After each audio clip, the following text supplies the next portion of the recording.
If you have abandonment issues, you have a persistent fear of rejection or isolation in your relationships.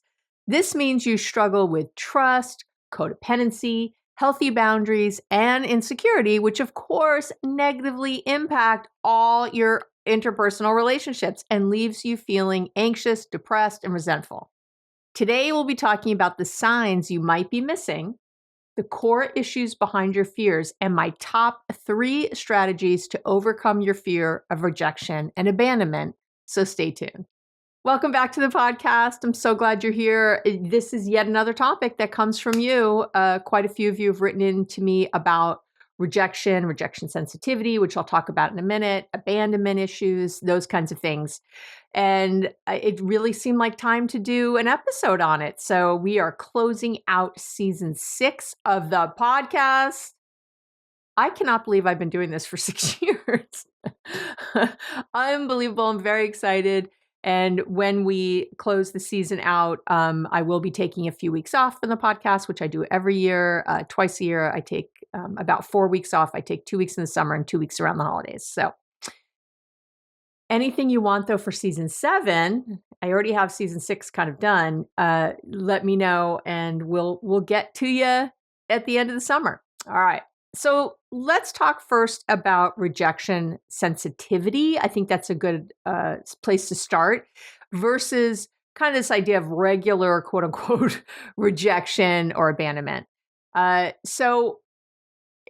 Or a regular old rejection, I guess. So rejection sensitivity, sometimes RS in the literature, it's a little different. It's a heightened emotional reaction to some perceived rejection or criticism. So unlike regular rejection, which everybody experiences from time to time, rejection sensitivity involves really this intense fear and, most importantly, an anticipation of rejection. So an intense fear of being rejected and this sort of intense and this anticipation you're holding of a future rejection.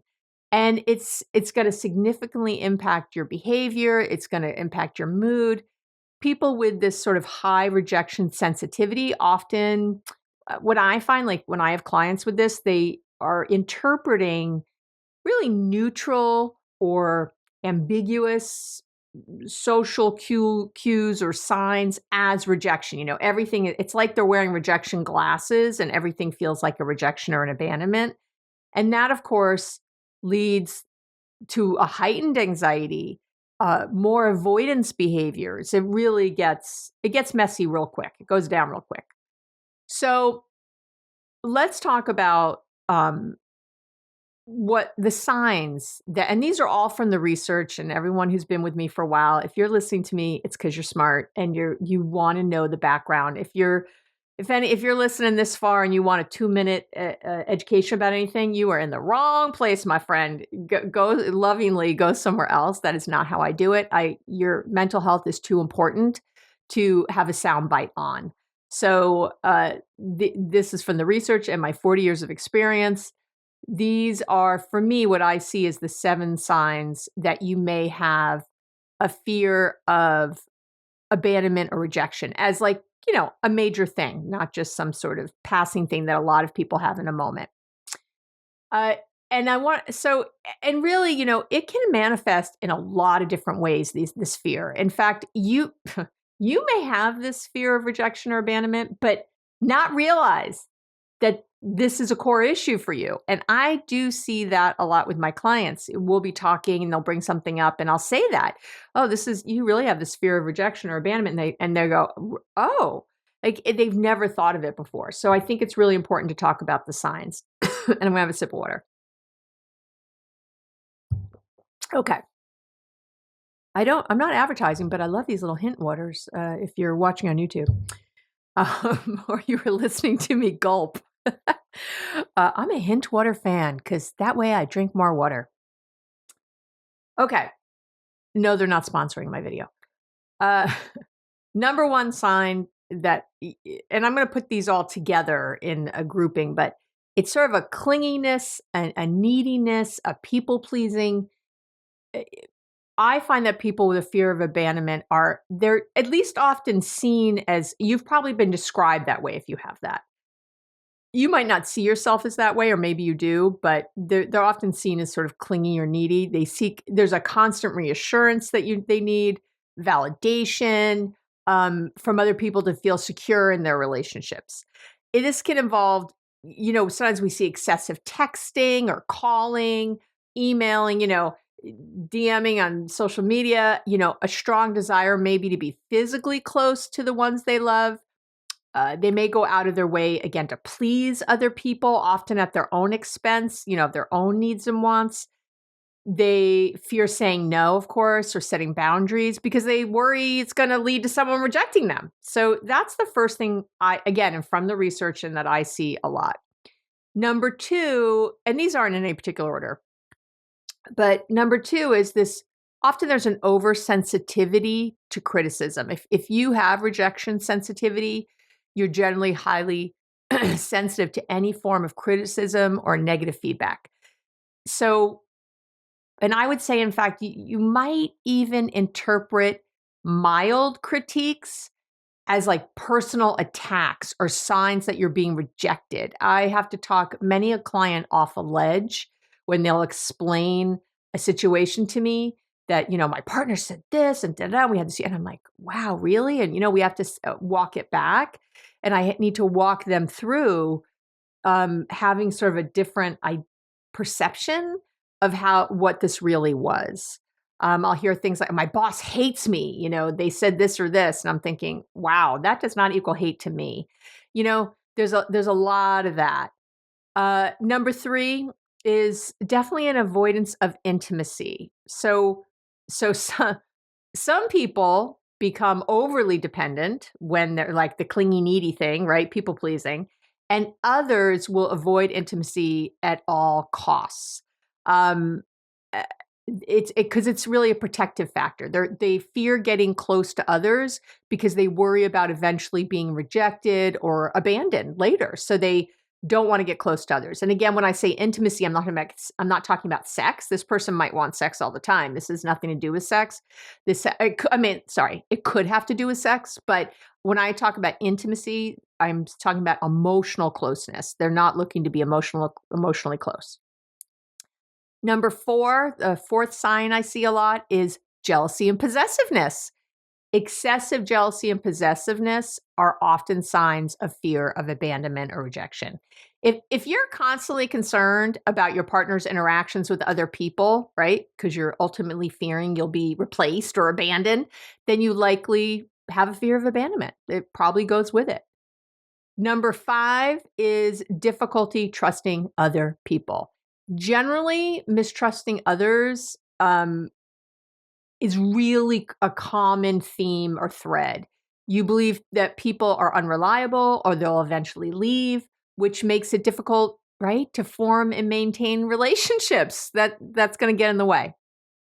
The sixth thing, number six, I would say is, and this might be a surprise to some, being a perfectionist. Some people develop perfectionistic tendencies as a way to avoid rejection. You're trying to meet exceptionally high standards, so no one has a reason to abandon you, to reject you. And number seven is another common one I see, which is some sort of like emotional volatility. These intense emotional reactions, right? Sudden outbursts of anger, deep sadness can really indicate a fear of abandonment. You might react disproportionately to situations you perceive as signs of potential rejection. That, happens a lot. So those are the signs, kind of the signs and symptoms. The next question I often get when I'm talking about this is, well, why do people struggle with fear of rejection and abandonment? Why do I struggle, Abby, with fear of rejection and abandonment? Why is it there? This is a common conversation I have with my clients. And there are really three main reasons why you might be struggling with a fear of abandonment or rejection in your relationships. And reason number one is definitely your attachment style. The attachment style you developed in childhood, it plays such a crucial role in shaping your response to rejection and abandonment, and in shaping your response to perceived rejection and abandonment. So of course, the insecure attachment styles, anxious or avoidant attachment, they, often stem from inconsistent or unavailable caregiving. And that usually leads to some sort of heightened fear, right, of rejection in adulthood. Now, I have done a few episodes on attachment styles. I will link. I did a more recent one though on attachment styles. If you haven't learned about your attachment styles yet, it is high time, my friend. I don't know where you've been, but this is a must listen or read, or if you want to read the blog on the website, if you want to watch me on YouTube. If you are watching on YouTube, please subscribe and leave a little comment. Or if you're listening on a podcast, let's listen to that episode. I will link to it on the podcast page on the website, where I also link all the research is going to be under the video. It's going to be on the relationship tips and tools page, where I write a corresponding blog post for pretty much every single episode, because I love you. And sometimes you just want to take notes, or you want to listen while, to me now, and then you don't want to have to take notes, and you can just go there later. Everything's all written down. All the links to all the episodes, everything is all there for you.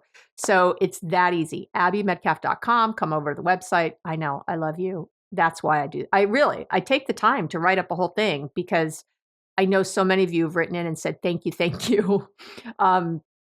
It's just a way to quickly get to things. And if you haven't left a review of the podcast yet, by the way, please do. It really makes a huge difference in people finding me. It makes me feel really good when I read the reviews, not the bad ones. If you have something bad to say, move along. If you have something good to say, though, I really like to hear it. It really fills my heart. So I do love also when you send emails, Abby@AbbieMedcalf.com, and tell me, that your life has been changed by the podcast or anything. It's huge for me. And if you could also leave a review, that would help me tremendously. We are in a relationship, which are reciprocal. Relationships are reciprocal. So I give to you. And it is very appropriate for you to also give to me in these ways. If you don't feel like doing any of that, buy a mug, buy an inspirational notebook, buy one of my books. There's lots of ways. Follow me on social media. There's lots of ways to support me in the work I do and to getting out the word, so we can have world peace. Because if everyone was happy in their relationships, we'd have world peace. That is the reason I started doing the podcast all those years ago. I did not make a penny on the podcast for years, because it is a give. And even now, it's that I'm here because I love you, obviously. And and it's great that I actually had someone comment, thank you, saying, good for you for putting ads on finally. You've been given all these years, like, how nice. So even when you're listening to the ads, it's a way for you to support me. So if you just don't even skip the ads and listen all the way through, it's another way to support me. How do you like that? Or click through to whatever the ad is. It's a way to support me. All these are ways to support. Easy, easy. And you don't have to spend a penny, or you can spend a penny. It's up to you. All right. So listen to the attachment styles episode, though, if you haven't yet. Okay? Please, please, please. Reason number 2 that you might be struggling with this rejection sensitivity or fear of abandonment is a past trauma, of course. Unhealed trauma. So, that includes emotional neglect, abuse, previous significant rejections, can all lead to an intensified fear of rejection and abandonment in your current relationships. I have done previous episodes on how you might not realize you have unhealed trauma, how childhood trauma affects your adult relationships, on trauma bonding. So make sure you go back and listen if you think trauma could be an issue for you. Or again, I would definitely listen to the episode on you might not realize you have unhealed trauma. If I'm listing all this stuff and you're thinking, yeah, I've got this fear of abandonment and rejection, my guess is there is some unhealed trauma in your past that you haven't identified as trauma, because that word is a little scary. So again, I'm going to link to all those. You can search those keywords on my website. You can search the keywords with my name on YouTube, it's easy to find, or again, come on over to the blog. Everything will be, listed there. Reason number 3 is low self-esteem. The research shows that people with low self-esteem are more likely to fear rejection and abandonment. That doesn't take Einstein to figure out, but there is research on it. Because, they often perceive themselves as unworthy of love and approval, which of course leads to a heightened sensitivity to any signs of rejection. Lucky you, I've done an episode completely on how to raise your self-esteem and build your confidence. So you can, again, find that. And, I'm going to just give a shout out right now to my latest book, Boundaries Made Easy, Your Roadmap to Connection, Ease, and Joy. I'm so proud of this book, and all of you are leaving amazing reviews for it. So thank you, and keep leaving reviews on Amazon. Another way to give back. If you haven't bought that yet, I don't know.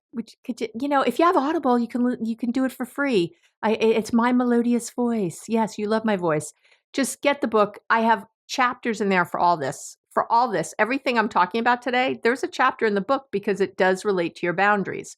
So if you want everything in one place, in one beautiful little, here you go, here's your roadmap, get the book. Otherwise, if you don't want to spend money on a book, it's fine. And again, I have it for free in all these different places, so you can go do the search. Okay. But if you want it all in one place, buy the book. If you don't mind doing a little searching, go do some searching. I've got you covered either way. So let's talk about my 3 strategies to overcome fear of rejection and abandonment. Okay. So let's get, me, I'm all about the tips. I'm all about the strategies, what you need to do. And I want to say this, this fear of rejection and abandonment, it's a complex issue. It really is. And it's rooted in your past experiences. Again, your attachment style, your self-perception. So I'm going to lay out these top 3 tips here, but I also want to recommend that you work with a qualified therapist if this has been a long-term issue for you. Okay. I started the podcast for people who don't have access to good therapy, or really even good research or ideas about what works and what doesn't. That's why we're here. Okay. So if you cannot afford therapy, if you're just anti-therapy for whatever reason, then I'm here for you. But I can't, I don't want to downplay the importance and how much a really qualified, good therapist can help you. All right. And I also need to say, again, I'm going to say it. What am I going to say? What am I going to say again? If you've been listening for a while, what do you have to do? You got to practice mindfulness. If you're not aware in the moment of the thoughts and subsequent feelings that are taking over, you won't be able to combat them when the time comes. I can teach you every great tool in the world, research-based, experience, all these work, yes. But if you're not aware in your moment, they're not going to help you. So, again, I've got a ton of free resources on mindfulness. There's a chapter in the Boundaries book on mindfulness. There's a free mindfulness starter kit that'll be below the video in the little shop there. It's free. It's on my website on the shop page. If you, for some reason, something's not working somewhere, just download it already. Start working on your mindfulness, please, please, please. And to be totally transparent, whenever you download anything of mine or get a mindfulness starter kit or something, you will be put on my weekly love letter list automatically, which is just a love letter. I don't sell anything. I don't bombard you with emails. It is truly just meant to inspire you, make you think something, make you feel something for that week. It's meant to help you on your journey. That's all it's meant to do. There's nothing nefarious going on.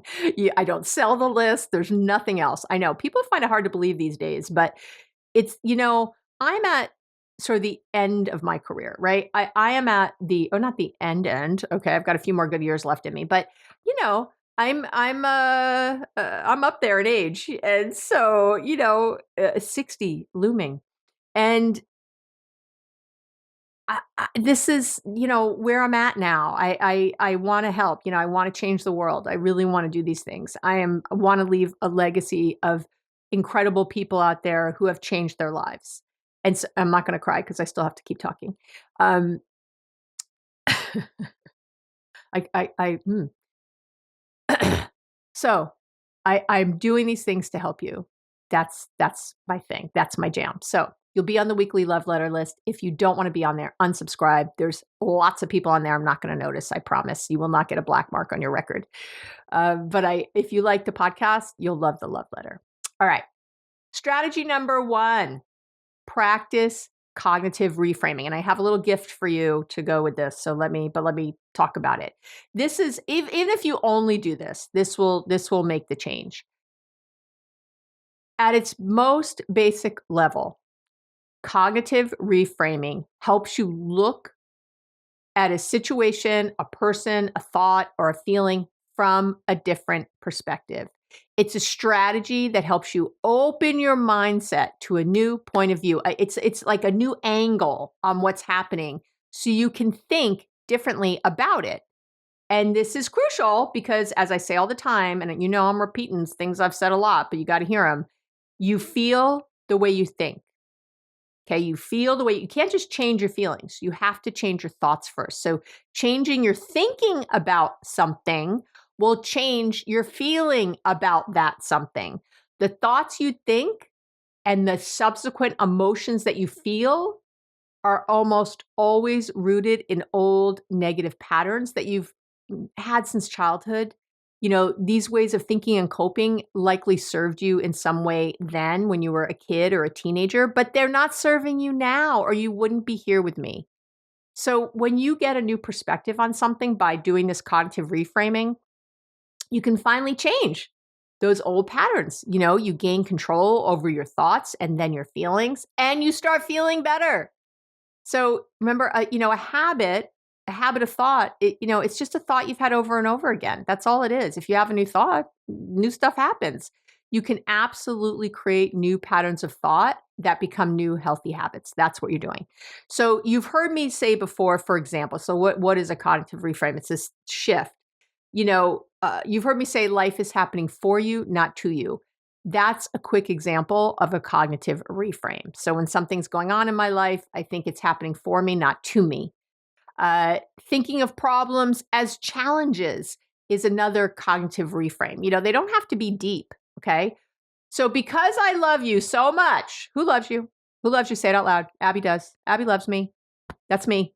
Because I love you so much, I created a quick, it's free, 1-page handout laying out the 3 steps to cognitive reframing. And you can download that, again, in all these places I've already said where you can download all my stuff, right? All for this episode. You can download. What I did was I have an episode on how to stop overthinking and let things go that bother you, where I completely lay out all my steps to cognitive reframing. I go deep on cognitive reframing in that episode, which again, I'll link to. I would love for you to go listen to that because I think cognitive reframing is so, so important. But if you are, or if you've already listened to it, or if you're just like, oh yeah, I need a little refresh, I did this quick 1-page. I took the time and did this for you so that you didn't have to go back and listen if you didn't want to. There's the 3 steps. Boom, boom, boom. Here's what you do. So you can also do that. Okay. Could I make it easier for you? No, Abby, you couldn't. We love you so much. Thank you. I feel the love. All right. Strategy number 2. I know I'm a crazy bossy Jewish mother. And part of that is that I try to control you and get you to do this stuff. And I get you to do this stuff by making it as easy as possible. That's my motive. There you go. You caught me. All right. Strategy number 2 is you really need to work on your self-compassion. So here I am with my cognitive reframing. I'm finding out how to think of things differently that are happening, with jealousy or something that's coming at me with abandonment or fear of rejection, something my partner is saying. And I'm like, I'm feeling it in my gut. So I reframe it in my head. I can think of it differently. I get a new perspective. Again, I'll walk you through it on that in the little handout. But you also need to be working on your self-compassion. You just have to be. And you should be anyway, frankly. Practicing self-compassion involves treating yourself with kindness and understanding, some patience. That's my toughie with myself, I will tell you right now.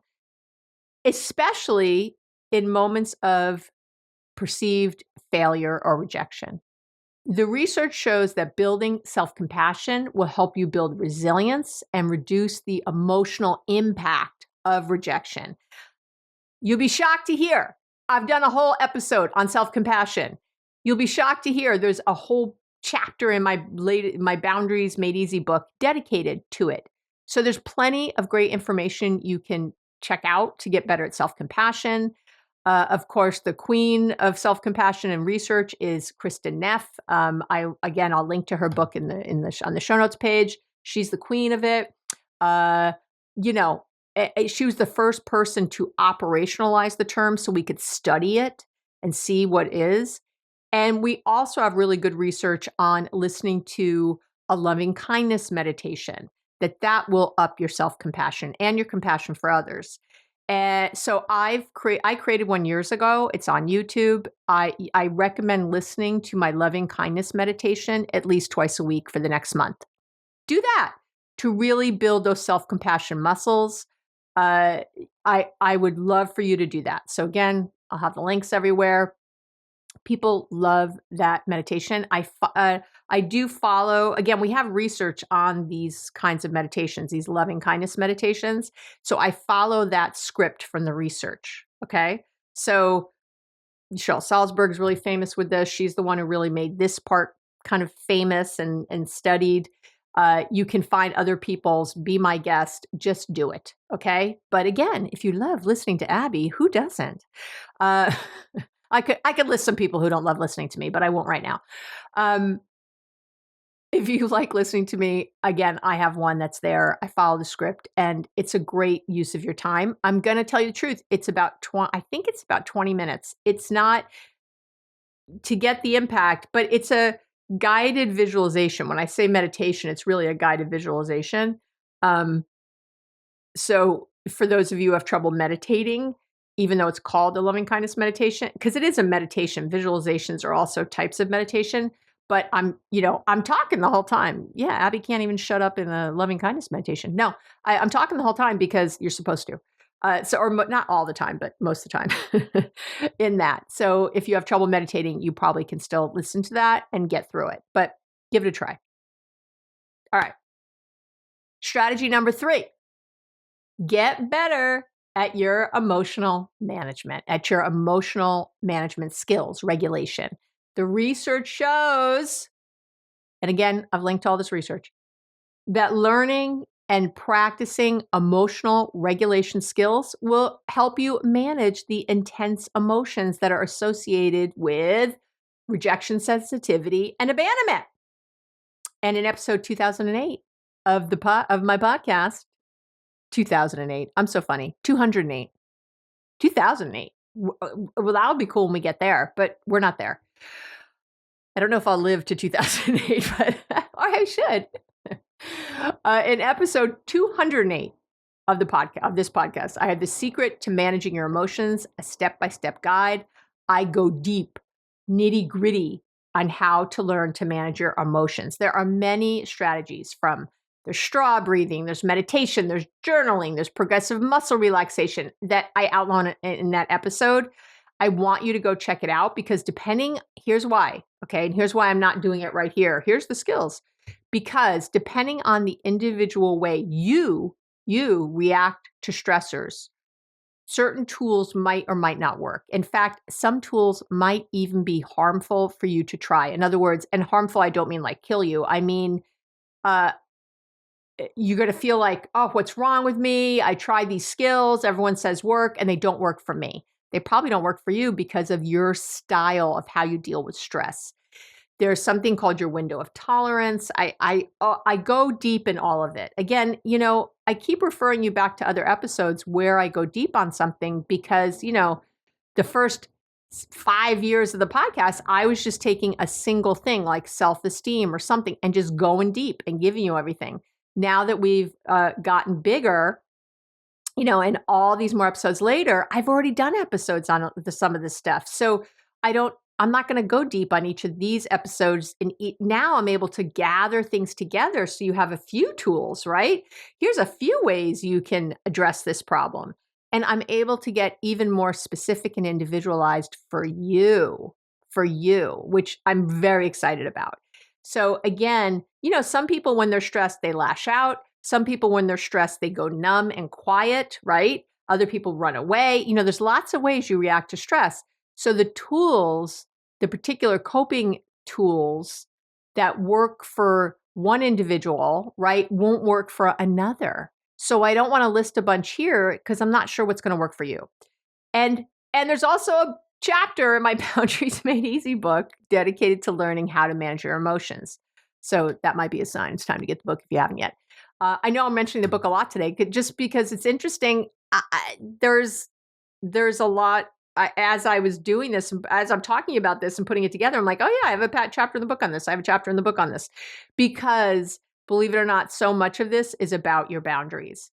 Now, fear of abandonment and rejection, believe it or not, at its core, it has these other, the self-esteem, the self-compassion, the managing your emotions, right? The cognitive reframing, all this stuff is really at the core of how you make boundaries in your life and only accept certain kind of people and only allow certain kinds of people or certain relationships and to be people to be close to you because you deserve that.